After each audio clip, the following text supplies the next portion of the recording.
세계에서 가장 위험한 버스를 타본 적 있으십니까? 출근길에 목숨을 걸어야 한다면요. 콜롬비아 보고타. 이곳에서는 버스에 타는 것이 생존 게임이었습니다. 버스들은 서로를 밀어내며 질주했고 매일 아침 사람들은 목숨을 걸고 출근길에 올랐습니다. 무려 100년입니다. 그 어떤 나라의 기술도 이 처참한 지옥을 끝내지 못했습니다. 세계는 말했죠. 일본 시스템이 답이라고. 철도 강국, 교통 시스템의 교과서, 검증된 기술력. 여러분, 그런데 말입니다. 콜롬비아가 선택한 나라는 일본이 아니었습니다. 세계가 주목조차 하지 않던 나라, 한국이었습니다. 콜롬비아 관료들은 코웃음을 쳤습니다. 검증도 안 된 한국 시스템이 일본을 이길 수 있겠어? 라며 모두가 실패를 예언했습니다. 하지만 한국은 일본이 내세운 기술보다 훨씬 더 무서운 결정적인 이것 하나로 테이블의 판을 완전히 뒤집어 버렸습니다. 계산기만 두드리던 일본은 죽었다 깨어나도 흉내낼 수 없는 오직 한국만이 보여준 소름 돋는 결단. 대체 일본을 꺾은 한국의 시스템은 무엇이었을까요? 100년 지옥을 끊어버린 대한민국 역전극의 실체. 지금 시작합니다. 잠깐, 지금 이 이야기를 어디에서 듣고 계신지 댓글로 알려주세요. 본 영상을 시청하신 후 이야기가 감동적이었다면 구독과 좋아요도 부탁드립니다. 그럼 바로 시작할게요. 저는 그날 제 인생을 걸었습니다. 회의실 테이블 위엔 보고서가 쌓여 있었죠. 전부 같은 결론이었습니다. 일본. 제일 안전한 선택이었습니다. 검증된 모델이었죠.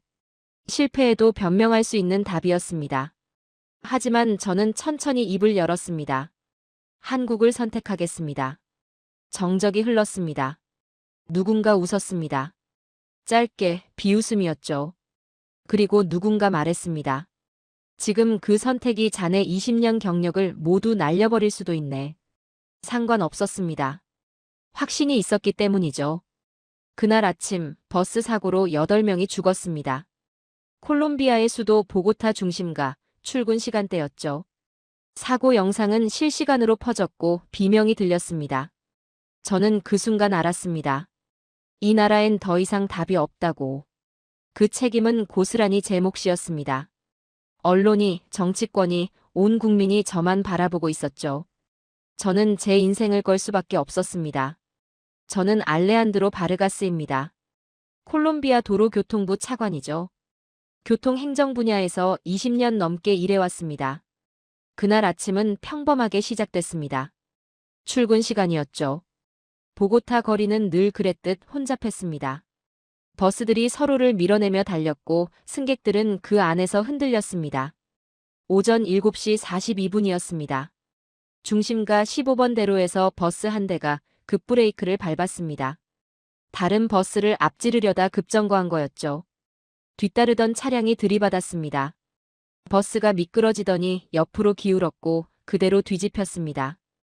유리가 산산조각 났습니다. 쾅! 하는 소리와 함께 비명이 터져나왔죠. 승객들이 버스 안에서 나뒹굴었습니다. 좌석이 떨어져 나갔고 손잡이가 꺾였으며 사람들이 서로 위에 깔렸습니다. 그리고 정적이 흘렀습니다. 몇 초간의 침묵 뒤 다시 비명이 들렸습니다. 이번엔 밖에서였죠. 목격자들이 달려왔고 누군가 119에 전화를 걸었으며 휴대폰 카메라가 켜지기 시작했습니다. 승객 8명이 그 안에서 죽었습니다. 42세 직장인 카를로스 메디나. 출근길이었습니다. 17세 학생 마리아 곤살레스. 학교 가던 길이었죠. 68세 노인 루이스 로드리게스. 병원 가던 중이었습니다. 그 사고는 숫자가 아니라 얼굴을 남겼습니다. 8시 10분, 제 휴대폰이 울렸습니다. 비서실장이었죠. 차관님, 큰일 났습니다. 중심가에서 버스 사고가. 알고 있네. 사망자가 8명입니다. 영상이 지금 실시간으로 퍼지고 있고요. 저는 사무실 TV를 켰습니다. 뉴스 속보가 나오고 있었죠. 보고타 중심가 버스 참사. 출근길 8명 사망, 15명 중경상. 난폭 운행이 부른 참사. 화면엔 뒤집힌 버스가 보였습니다. 깨진 유리, 흩어진 소지품, 그리고 피가 묻은 도로. 30분 만에 댓글이 수천 개 달렸습니다. 또 버스 사고냐? 이게 나라냐? 책임자 나와라. 1시간 뒤엔 정치권이 움직였습니다. 야당 대표가 성명을 냈죠. 이것은 관리 실패다. 도로교통부는 대책을 내놓아라. 책임자는 누구인가? 그 이름은 제 이름이었습니다. 오전 10시 장관이 저를 불렀습니다. 바르가스, 어떻게 할 건가? 여론이 들끓고 있네. 48시간 안에 대책을 내놓아야 해. 자네가 책임지고 처리하게. 그날 이후 도로는 교통 문제가 아니라 국가 문제가 됐습니다. 저는 사무실로 돌아왔습니다. 전화가 쏟아졌죠. 언론, 정치인, 시민단체. 모두가 같은 질문을 던졌습니다. 어떻게 할 겁니까? 언제까지 이럴 겁니까? 책임질 겁니까? 저는 답을 준비하지 못했습니다. 아니, 답이 없었죠. 보고타의 버스 시스템은 이미 무너져 있었습니다. 370개 회사가 제각각이었고 기사들은 승객을 놓고 경쟁했습니다. 누가 더 빨리 달리느냐, 누가 더 많이 태우느냐. 그게 전부였죠. 난폭 운행은 일상이었습니다. 사고는 반복됐고 사람들은 두려움 속에서 버스를 탔습니다. 그리고 그날 8명이 죽었습니다. 그날 오후 4시 저는 긴급 회의를 소집했습니다. 국제 컨설팅 보고서들이 테이블 위에 쌓였죠. 교통 전문가들이 모였고 정치인들이 참석했습니다. 모두가 해결책을 원했습니다. 보고서들은 한 목소리를 냈습니다. 일본. 도쿄의 교통 시스템을 배우라고 했죠. 정시성, 안정성, 수십 년의 노하우. 검증된 모델이었습니다. 일본 모델이 최선입니다. 실패 확률이 가장 낮습니다. 정치적으로도 안전합니다. 모두가 고개를 끄덕였습니다. 저도 끄덕이고 있었죠. 안전한 답은 일본이었습니다. 하지만 저는 그날 다른 이름을 말했습니다. 한국으로 가겠습니다. 회의실이 얼어붙었습니다. 누군가 눈썹을 치켜 올렸고 누군가는 고개를 저었습니다. 웃음소리가 들렸죠. 짧고 날카로운 비웃음이었습니다. 한국이라고요? 그건 너무 과격합니다. 검증되지 않았습니다. 누군가 말했습니다.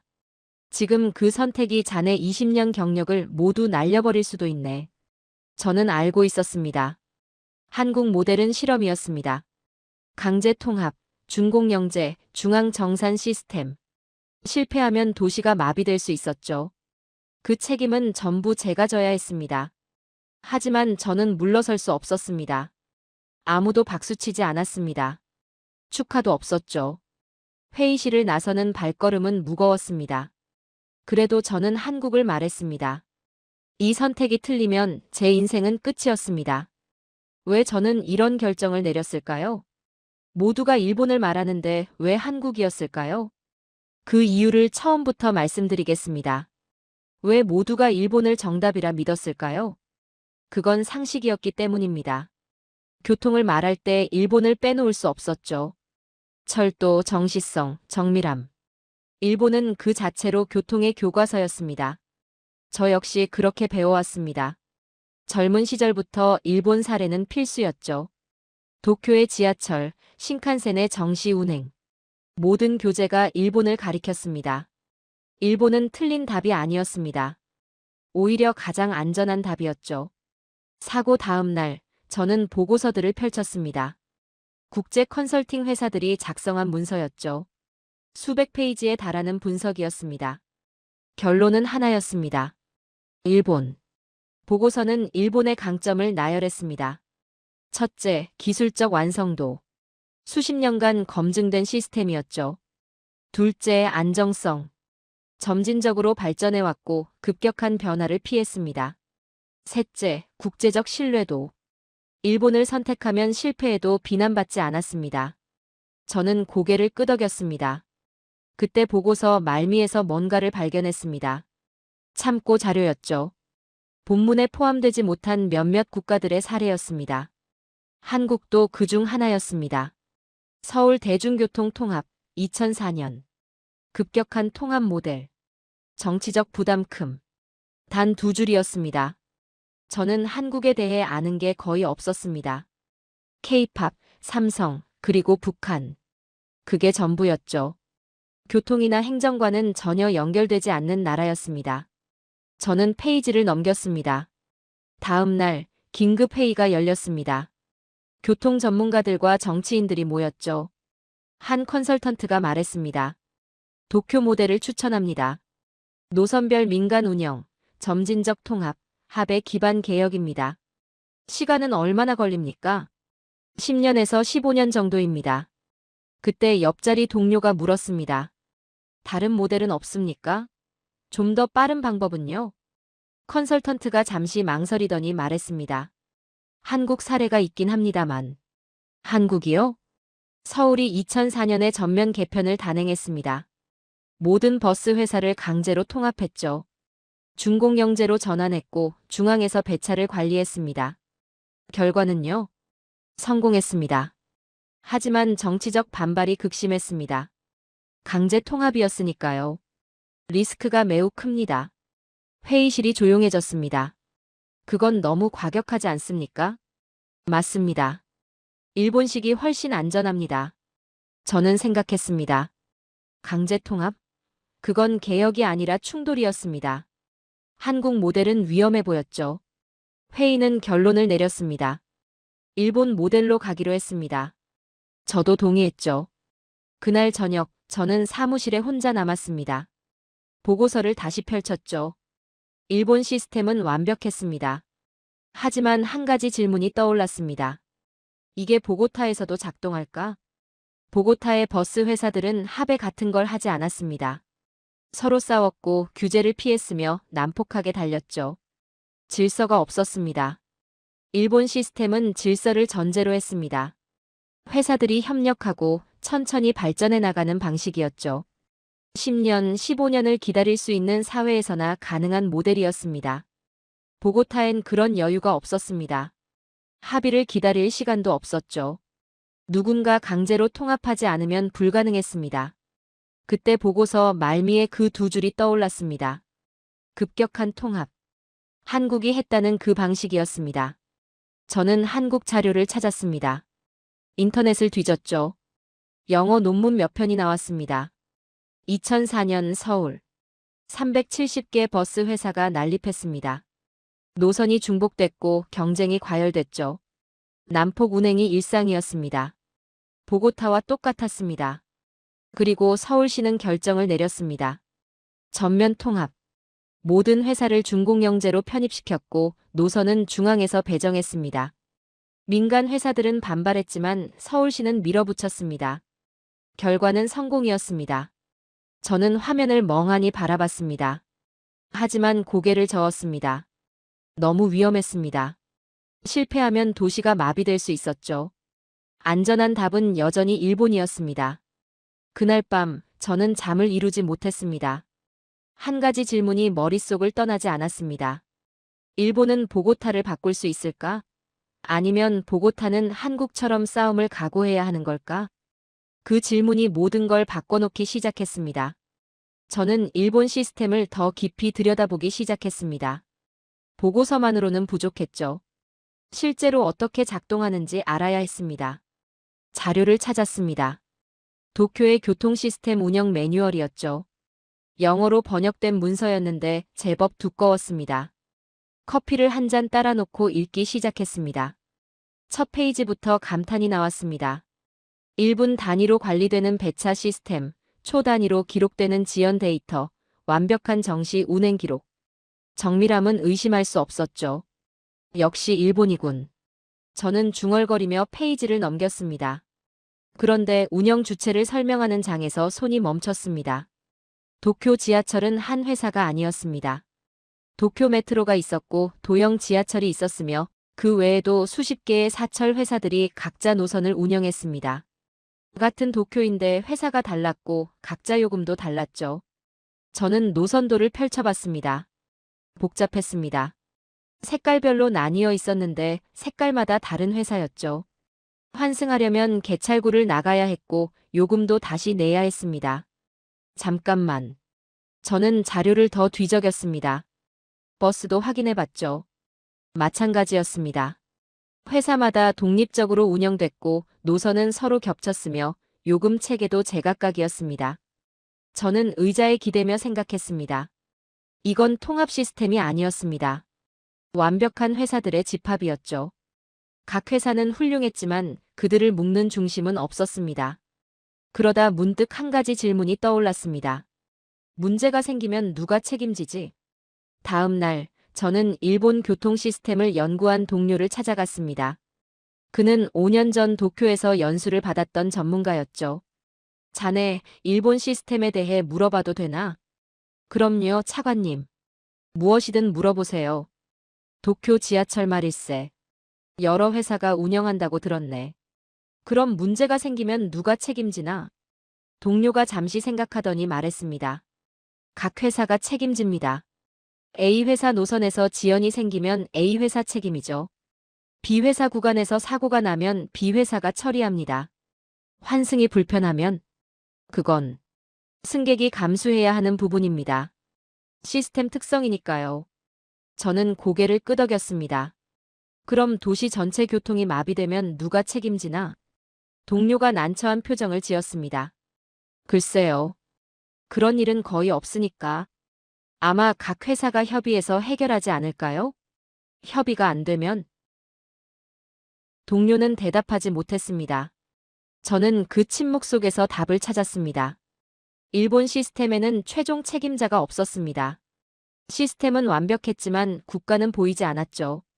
저는 사무실로 돌아와 보고타를 떠올렸습니다. 보고타는 협의 같은 게 통하지 않는 도시였습니다. 버스 회사들은 서로 싸웠고 규제를 피했으며 이익만 챙겼죠. 난폭 운행으로 사람을 죽이고도 책임지지 않았습니다. 만약 일본식으로 자유를 준다면요? 상상만 해도 끔찍했습니다. 회사들은 더 많은 이익을 위해 더 난폭하게 달릴 게 분명했죠. 일본 시스템은 이렇게 말하고 있었습니다. 천천히 가세요. 합의를 이끌어내세요. 회사들을 존중하세요. 10년, 15년 기다리세요. 하지만 보고타엔 그럴 여유가 없었습니다. 합의를 기다리는 동안 또 사람이 죽을 테니까요. 저는 책상 서랍을 열었습니다. 그 안에 한국 자료가 있었죠. 며칠 전 인터넷에서 찾아 출력해둔 논문이었습니다. 다시 읽기 시작했습니다. 이번엔 운영 구조에 집중했죠. 서울의 시스템은 완전히 달랐습니다. 모든 버스가 하나의 시스템 안에 있었습니다. 회사는 여러 개였지만 실제 운영 주체는 하나였죠. 서울시였습니다. 노선 배정, 배차 관리, 요금 결정, 수익 정산. 전부 서울시가 했습니다. 회사들은 그저 운전만 했죠. 결정권은 없었습니다. 저는 문득 궁금해졌습니다. 그럼 회사들은 뭐 하는 거지? 왜 반발하지 않았을까? 논문을 더 읽어내려갔습니다. 아, 반발했더군요. 엄청나게요. 370개 버스 회사들이 들고 일어났습니다. 소송을 걸었고 시위를 했으며 언론을 동원했죠. 하지만 서울시는 물러서지 않았습니다. 시민의 안전이 우선입니다. 회사의 이익은 그 다음입니다. 서울시는 그렇게 밀어붙였습니다. 법적 근거를 만들었고 예산을 확보했으며 강제로 통합했습니다. 회사들은 결국 굴복했습니다. 저는 페이지를 넘기며 중얼거렸습니다. 이게 가능했단 말인가. 그리고 핵심을 발견했습니다. 책임. 서울시가 모든 책임을 떠안았습니다. 버스가 늦으면 서울시 책임이었고 사고가 나면 서울시가 답했습니다. 시스템이 망가지면 시장이 사퇴해야 했죠. 반대급부로 서울시는 모든 권한을 가졌습니다. 회사들은 지시를 따를 뿐이었습니다. 저는 책상에 일본 보고서와 한국 논문을 나란히 놓았습니다. 왼쪽 일본은 이렇게 말했습니다. 회사들에게 자유를 주세요. 그들이 알아서 잘할 겁니다. 천천히 합의하세요. 오른쪽 한국은 이렇게 말했습니다. 국가가 책임지세요. 회사들은 믿지 마세요. 강제로 통합하세요. 저는 두 문서를 번갈아 보며 생각했습니다. 보고타는 어느 쪽일까요? 보고타 회사들은 자유를 줄 만한 존재였을까요? 아니었습니다. 그들은 난폭 운행으로 사람을 죽였고 규제를 피했으며 이익만 챙겼죠. 그럼 국가가 책임져야 했습니다. 저처럼. 저는 창밖을 바라봤습니다. 보고타의 거리가 보였죠. 여전히 혼잡했고 버스들은 여전히 난폭하게 달리고 있었습니다. 저는 중얼거렸습니다. 일본은 질서를 유지하는 시스템이야. 한국은 질서를 만드는 시스템이고 보고타엔 질서가 없었습니다. 그럼 만들어야 했습니다. 누가요? 저였습니다. 그때부터 한국이 진지하게 떠올랐습니다. 한국이 떠올랐다고 해서 제가 한국을 존중했던 건 아닙니다. 솔직히 말씀드리겠습니다. 저는 한국에 대해 거의 아무것도 몰랐습니다. 제 머릿속 한국은 K-팝, 삼성, 그리고 북한이었죠. 전쟁의 기억 정도요. 교통, 행정, 시스템, 연결되지 않았습니다. 한국은 제게 그저 급진적 방법이 필요할 때 떠오르는 이름 정도였습니다. 진지하게 검토할 대상은 아니었죠. 저뿐만 아니었습니다. 국제사회도 마찬가지였죠. 교통을 논할 때 한국은 언급조차 되지 않았습니다. 그날도 그랬습니다. 저는 또 다른 컨설팅 보고서를 받았습니다.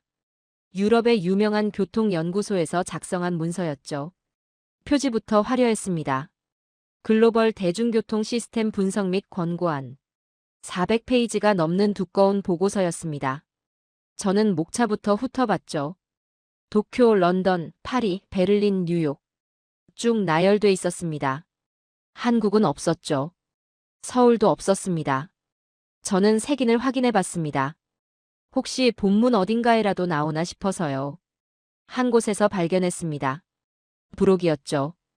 기타 참고 사례라는 제목 아래 두 문단 정도 언급됐습니다. 서울, 급진적 개혁 사례. 정치적 리스크 높음. 신중한 접근 필요. 그게 전부였습니다. 저는 보고서를 덮었습니다. 이상하지 않았죠. 세계가 한국을 그렇게 봤으니까요. 위험 부담이 크고 검증되지 않은 나라. 괜히 건드릴 필요가 없었습니다. 하지만 저는 이상하게도 그 급진적 개혁이라는 표현이 계속 신경 쓰였습니다. 며칠 후 저는 한국 시스템 자료를 본격적으로 찾기 시작했습니다. 호기심이었죠. 진지한 검토는 아니었습니다. 그저 도대체 뭘 했길래 이렇게 위험하다고 하는 거지? 하는 궁금증이었습니다. 인터넷을 뒤졌고 영어로 된 논문들을 모았죠. 읽으면 읽을수록 놀라웠습니다. 통합 환승 시스템. 한 번 찍으면 어디든 갈 수 있었습니다. 버스에서 지하철로, 지하철에서 버스로. 끊김없이 이어졌죠. 거리 비례 요금제. 얼마나 타든 거리에 따라 계산됐습니다. 공정했습니다. 준공영제. 모든 버스를 시가 관리했습니다. 회사들은 시키는 대로만 했죠. 저는 화면을 보며 중얼거렸습니다. 이게 정말 작동하는 건가? 하지만 동시에 불안했습니다. 이건 개혁이 아니라 싸움이었습니다. 370개 회사를 강제로 묶는다고요? 민간 반발은요? 소송은요? 자료엔 이렇게 쓰여 있었습니다. 2004년 7월 1일 전면 시행. 혼란 우려 속 강행. 초기 반발 극심. 저는 고개를 저었습니다. 이건 너무 과격해. 괜히 문제를 키우는 방식이야. 일본이 훨씬 안전했습니다. 천천히 확실하게 합의하면서 가는 거죠. 굳이 이런 위험한 선택을 할 이유가 없었습니다. 저는 한국 자료를 서랍에 넣었습니다. 그런데 그날 밤이었습니다. 집에 돌아와 소파에 앉았는데 문득 한 문장이 떠올랐습니다. 아버지가 했던 말이었습니다. 아버지는 말이 적은 분이셨습니다. 현장에서 일하던 기술자셨죠. 젊은 시절 해외 건설 현장을 전전하셨는데 한국에서도 일하신 적이 있으셨습니다. 제가 대학생이었을 때 한 번 물어본 적이 있었습니다. 아버지, 한국은 어땠어요? 아버지는 한참을 생각하시더니 짧게 대답하셨습니다. 가난했지. 하지만 일을 대충 하지 않더라. 그게 전부였습니다. 저는 그 말의 의미를 몰랐죠. 그냥 흘려들었습니다. 하지만 그날 밤 그 말이 갑자기 떠올랐습니다. 일을 대충 하지 않는다. 왜 그 말이 떠올랐을까요? 저도 몰랐습니다. 그저 한국 자료를 읽다가 문득 생각난 거였죠. 저는 그날 밤 잠을 제대로 이루지 못했습니다. 저는 결국 직접 한국에 가보기로 했습니다. 보고서만으로는 부족했죠. 자료로는 알 수 없는 게 있었습니다. 실제로 작동하는 모습을 봐야 했습니다. 2주 후, 저는 인천행 비행기에 올랐습니다. 공식 방문은 아니었습니다. 개인 일정이었죠. 서울시에 연락하지도 않았습니다. 그저 관광객처럼 돌아다니며 관찰하고 싶었습니다. 서울에 도착한 건 일요일 저녁이었습니다. 호텔에 짐을 풀고 창밖을 내다봤죠. 도시는 밝았고 거리는 붐볐습니다.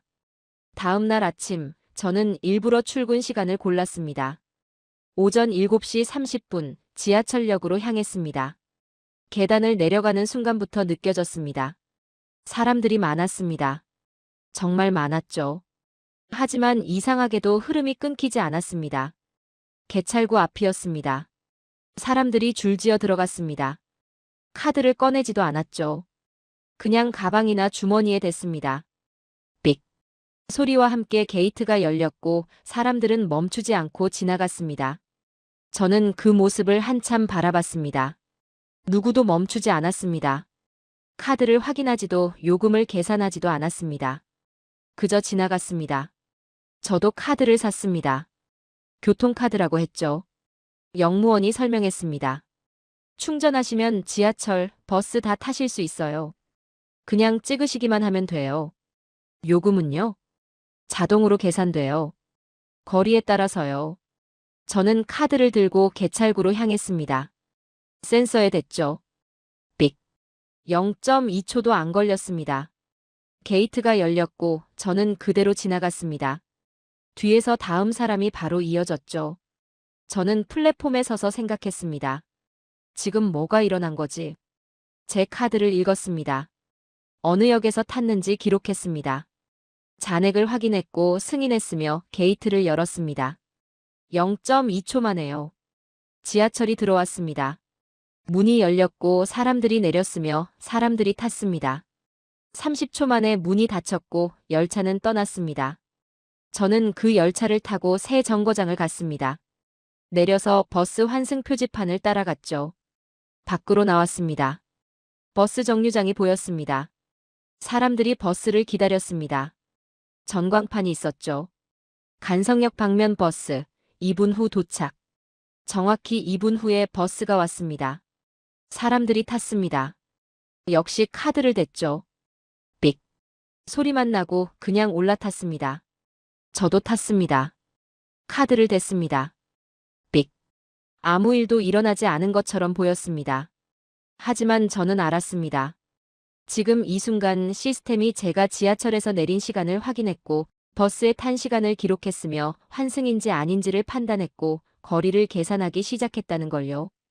버스가 출발했습니다. 저는 창밖을 바라보며 생각했습니다. 왜 아무도 이걸 설명하지 않지? 뉴욕에서는 지하철 타려면 노선도를 확인해야 했습니다. 환승하려면 어디서 내려야 하는지 알아야 했죠. 요금이 얼마인지 미리 계산해야 했습니다. 도쿄에서는 더 복잡했습니다. 어느 회사 노선인지 확인해야 했고 환승할 때마다 개찰구를 나갔다 다시 들어가야 했습니다. 요금도 따로따로 냈죠. 그런데 서울에서는 아무도 설명하지 않았습니다. 그냥 카드 대면 됐습니다. 어디든 갈 수 있었고 거리만큼만 냈습니다. 환승도 자동이었죠. 사람들은 시스템을 의식하지 않았습니다. 버스에서 내렸습니다. 다시 카드를 댔죠. 삑. 이제 요금이 확정됐을 겁니다. 제가 얼마나 이동했는지, 환승을 몇 번 했는지, 거리가 얼마였는지 전부 계산됐을 겁니다. 하지만 아무도 그걸 말해주지 않았습니다. 화면에 숫자가 뜨지도 않았죠. 그냥 삑 소리만 났습니다. 저는 정류장에 서서 사람들을 관찰했습니다. 한 학생이 버스에서 내렸습니다. 카드를 댔죠. 그리고 바로 옆 버스 정류장으로 걸어가 또 다른 버스를 탔습니다.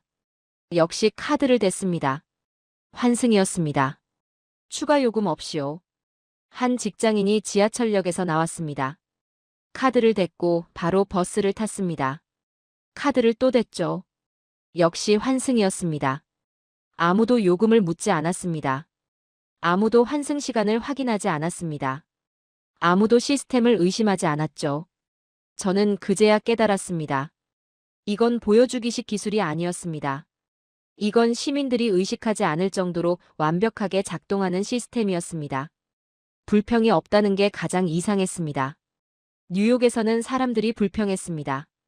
왜 이렇게 비싸? 환승이 왜 이렇게 불편해? 도쿄에서는 관광객들이 혼란스러워했습니다. 어느 회사표를 사야 해? 여기서 환승되는 거 맞아?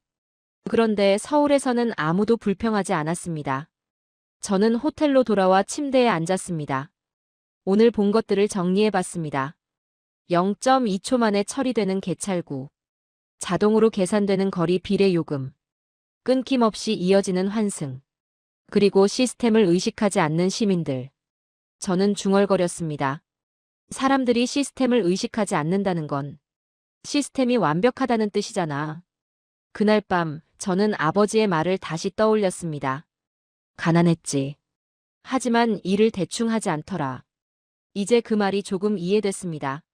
한국은 기술을 자랑하지 않았습니다. 그냥 작동하게 만들었습니다. 시민들이 편하게 의식하지 않고 쓸 수 있게요. 좋아 보였습니다. 하지만 아직은 아니었습니다. 저는 여전히 확신이 없었습니다. 서울에서 돌아온 저는 며칠 동안 말이 없었습니다. 동료들이 물어봤지만 제대로 대답하지 못했죠. 머릿속이 복잡했습니다. 저는 일본 자료를 다시 펼쳤습니다. 이번엔 다른 질문을 던지며 읽었죠. 일본이라면 서울처럼 할 수 있었을까? 천천히 읽어 내려가면서 깨달았습니다. 일본은 회사들에게 자유를 줬습니다. 싸우기 싫었으니까요. 하나로 통합하려면 전쟁이 벌어질 게 뻔했죠. 일본은 그 충돌을 피했습니다. 대신 각자 완벽하게 만드는 길을 택했고 결과는 성공이었습니다. 하지만 승객들은 환승할 때마다 불편을 감수해야 했죠.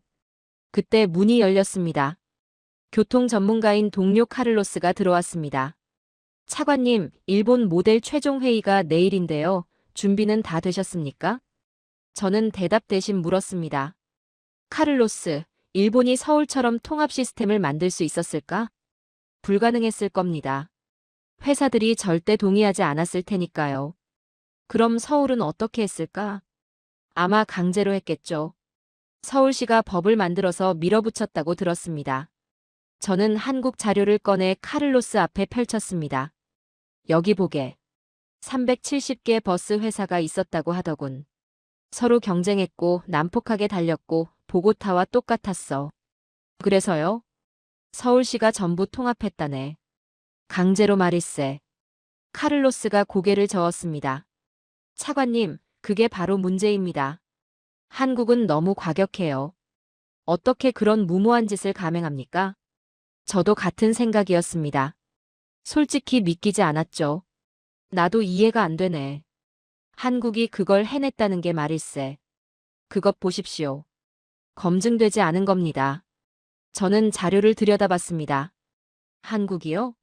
제 머릿속에서 한국은 K-팝이나 하고 삼성 정도 만드는 나라였습니다. 교통 시스템을 논할 나라가 아니었죠. 어떻게 한국이 이런 걸 해낼 수 있었지? 일본, 독일, 프랑스도 안 한 걸? 카를로스가 조심스럽게 말했습니다.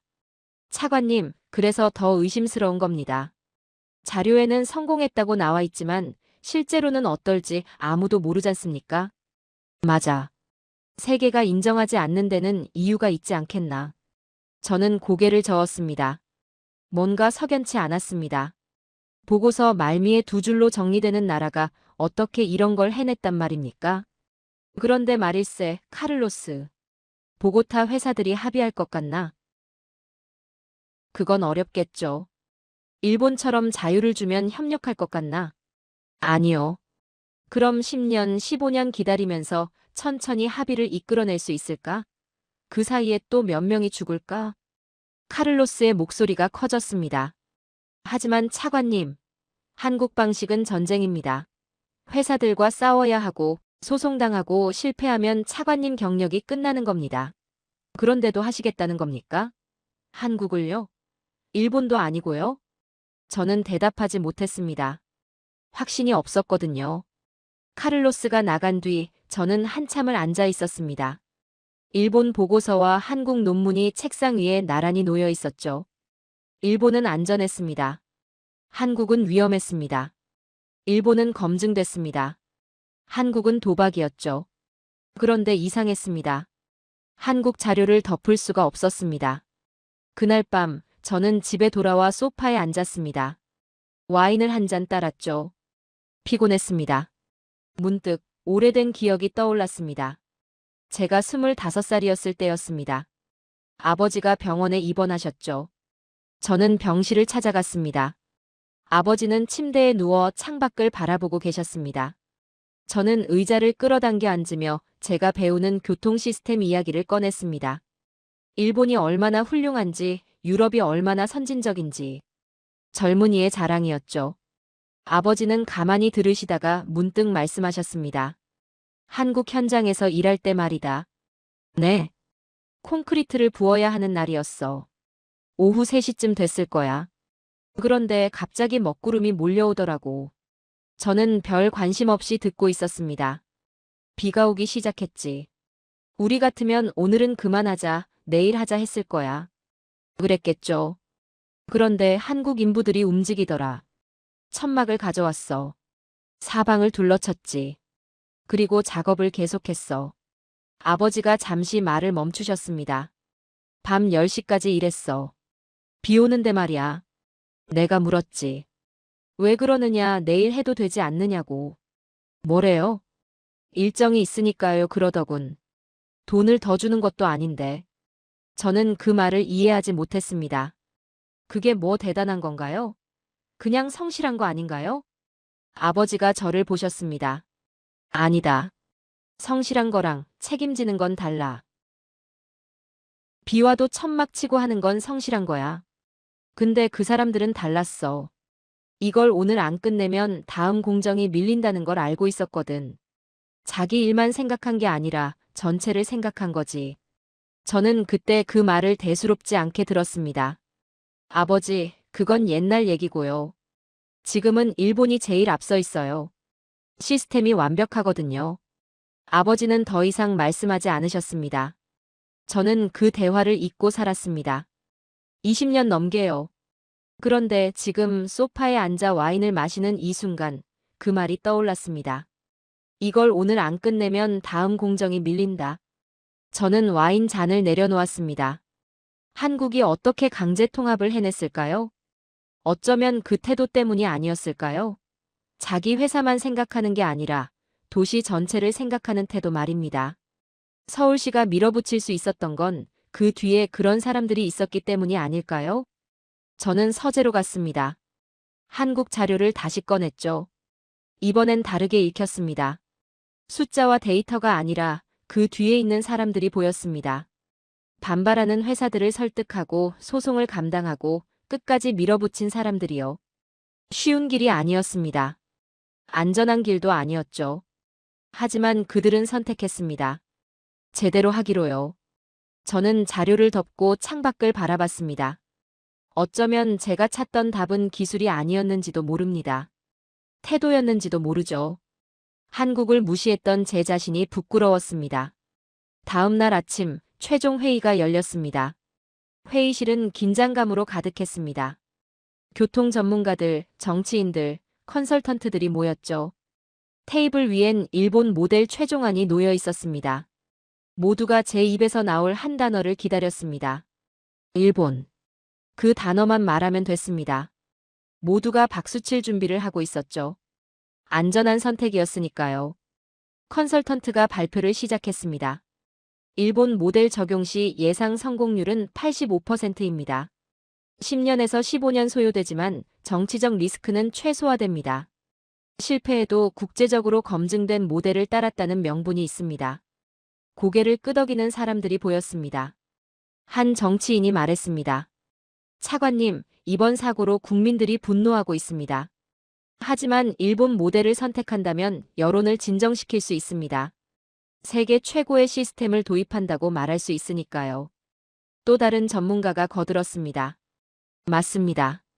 일본은 실패 확률이 가장 낮습니다. 차관님께서 안전하게 임기를 마치실 수 있습니다. 저는 듣고 있었습니다. 모두가 옳은 말을 하고 있었죠. 그때 누군가 물었습니다. 차관님 결정하시죠.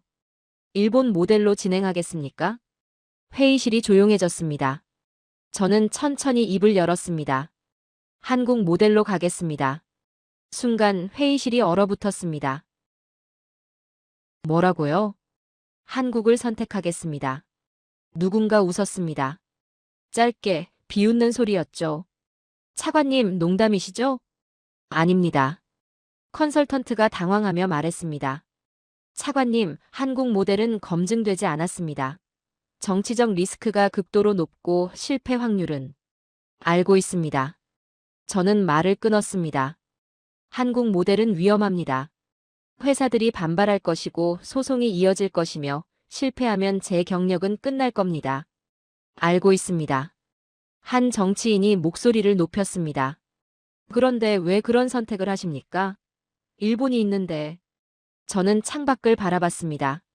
보고타의 거리가 보였죠. 일본 모델은 훌륭합니다. 세계 최고 수준이죠. 하지만 한 가지 문제가 있습니다. 뭡니까? 보고타를 바꿀 수 없습니다. 무슨 말씀입니까? 저는 천천히 설명했습니다. 일본 모델은 합의를 전제로 합니다. 회사들이 협력하고 천천히 발전하는 방식이죠. 하지만 보고타 회사들은 합의하지 않습니다. 10년, 15년을 기다리는 동안 또 얼마나 많은 사람이 죽을까요? 회의실이 조용해졌습니다. 저는 계속 말했습니다. 한국은 달랐습니다. 서울도 보고타처럼 무너져 있었습니다. 370개 회사가 난폭하게 달렸고 사람들이 죽었죠. 하지만 서울시는 싸웠습니다. 강제로 통합했고 책임을 떠안았으며 끝까지 밀어붙였습니다. 카를로스가 조심스럽게 물었습니다. 차관님, 그래서 성공했습니까? 성공했습니다. 하지만 차관님, 우리가 한국처럼 할 수 있을까요? 좋은 질문이었습니다. 저도 같은 질문을 했으니까요. 저는 대답했습니다. 모르겠습니다. 성공할지 실패할지. 하지만 한 가지는 압니다. 일본을 선택하면 아무것도 바뀌지 않는다는 걸요. 한 정치인이 말했습니다.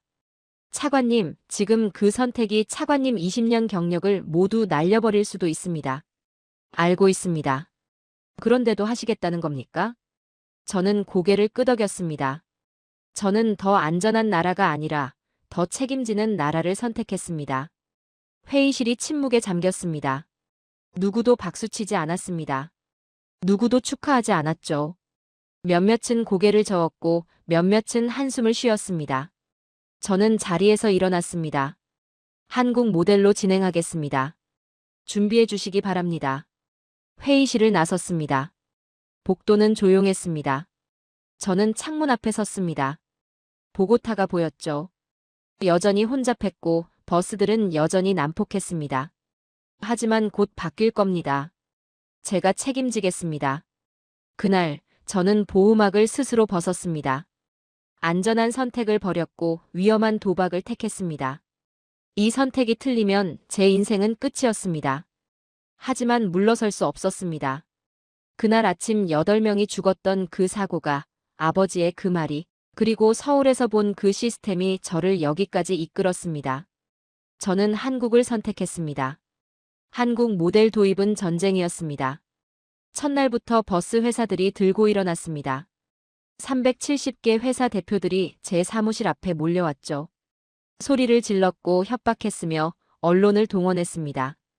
이건 민간 재산권 침해다. 우리 회사를 죽일 셈이냐? 소송이 쏟아졌습니다. 하루에 10건씩 걸려왔죠. 법정에 서는 날이 많아졌습니다. 언론은 저를 공격했습니다. 무모한 실험, 검증되지 않은 도박, 차관의 독단. 헤드라인이 매일 바뀌었지만 내용은 같았습니다. 저를 비난하는 거였죠. 정치권도 흔들렸습니다. 저를 지지하던 사람들조차 뒤로 물러섰습니다. 실패하면 같이 망하니까요. 저는 혼자였습니다. 하지만 멈추지 않았습니다. 현금통을 철거했습니다. 모든 버스에 단말기를 설치했고 GPS 배차 시스템을 적용했습니다. 회사들은 저항했지만 저는 밀어붙였습니다. 그리고 2019년 7월 1일 전면 시행했습니다. 첫날은 혼란이었습니다. 기사들이 시스템을 이해하지 못했고 승객들이 혼란스러워했으며 언론은 실패라고 보도했습니다. 저는 잠을 이루지 못했습니다. 이틀째, 사흘째도 마찬가지였죠. 그런데 일주일째 되던 날 변화가 시작됐습니다. 가장 먼저 사라진 게 있었습니다. 버스 현금 강도였습니다. 현금통이 없으니 강도가 올 이유가 없었죠. 기사들은 더 이상 두려워하지 않았습니다. 다음은 난폭 운행이었습니다. 승객을 먼저 태우려고 경쟁할 필요가 없었습니다. 배차가 정해져 있었고 수익은 중앙에서 정산됐으니까요. 기사들은 천천히 안전하게 달리기 시작했습니다. 한 달이 지났습니다. 버스가 시간을 지키기 시작했습니다. 시계처럼요. 사람들이 정류장에서 기다리는 시간이 줄었고 불안해하지 않았습니다. 3달이 지났습니다. 출근길이 바뀌었습니다. 사람들이 버스를 무서워하지 않았죠. 아이들을 태울 수 있었고 노인들도 안심하고 탔습니다. 저는 거리를 걸으며 관찰했습니다. 한 학생이 버스에서 내렸습니다. 카드를 댔죠. 그리고 바로 옆 버스를 탔습니다. 환승이었습니다. 추가 요금 없이요. 한 직장인이 지하철에서 나와 버스를 탔습니다. 역시 환승이었죠. 아무도 불평하지 않았습니다. 6개월이 지났습니다. 행정 데이터가 들어오기 시작했습니다. 투명한 정산, 증가한 세수, 가시화된 도시 교통. 숫자로 증명됐습니다. 보고타 시장이 저를 불렀습니다. 차관, 이건 성공입니다. 저는 대답하지 못했습니다. 목이 메었거든요. 시장이 계속 말했습니다. 이것은 기술이 아니라 사회혁명입니다. 당신이 도시를 바꿨습니다. 외부의 평가도 바뀌었습니다. 남미 도시들에서 문의가 쏟아졌습니다. 유럽에서도 연락이 왔죠. 모두가 물었습니다. 어떻게 했습니까? 저는 대답했습니다. 한국을 따랐습니다. 그날 밤 저는 집에 돌아와 소파에 앉았습니다. 모든 게 끝났습니다. 성공했습니다. 저는 문득 아버지를 떠올렸습니다. 20년 전 병실에서 하신 그 말이요. 가난했지. 하지만 일을 대충 하지 않더라. 그땐 몰랐습니다. 무슨 뜻인지요. 하지만 이제는 압니다. 한국을 선택한 이유가 무엇이었는지요. 한국이 저를 설득한 게 아니었습니다. 그 나라를 만든 사람들이 아버지와 너무 닮아 있었을 뿐입니다. 가난해도 어려워도 안 될 것 같아도 끝까지 제대로 하려고 했던 사람들이요. 저는 일어나 서재로 갔습니다. 아버지 사진이 있었죠. 아버지, 이제 알겠습니다. 저는 중얼거렸습니다. 제대로 하려는 태도가 나라를 만든다는 걸요. 한국은 기술로 성공한 게 아니었습니다. 태도로 성공한 겁니다. 보고타도 그랬습니다. 저는 한국을 선택했고 한국은 답해줬습니다. 이제 보고타도 답하고 있었습니다. 도시는 거짓말하지 않습니다. 결과가 모든 걸 증명했습니다. 저는 창밖을 바라봤습니다. 보고타의 밤이 보였죠. 버스들이 천천히 안전하게 달리고 있었습니다. 더 이상 사람이 죽지 않았습니다. 그것만으로 충분했습니다. 여러분, 오늘 이야기는 여기까지입니다. 콜롬비아 100년 난제를 한국이 해결한 감동적인 이야기 어떠셨나요? 한 사람의 선택이 도시를 바꾸고 나라를 바꿨습니다. 알레한드로 바르가스는 안전한 길 대신 옳은 길을 선택했고 한국은 그에게 답을 줬습니다. 한국을 응원하신다면 대한민국 화이팅 댓글을 남겨주시고 구독과 좋아요도 부탁드립니다. 긴 영상 끝까지 시청해주셔서 감사합니다. 감사합니다. 감사합니다. 감사합니다.